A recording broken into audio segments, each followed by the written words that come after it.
You ask Tiger to solve. This deals with linear equations with one unknown. The final result is x equals 76. Let's solve it step by step.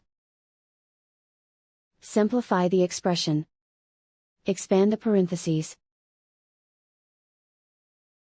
Simplify the arithmetic. Group all constants on the right side of the equation. Subtract 104 from both sides. Simplify the arithmetic.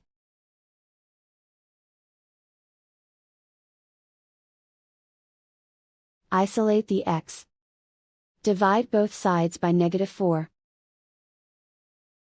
Cancel out the negatives. Simplify the fraction.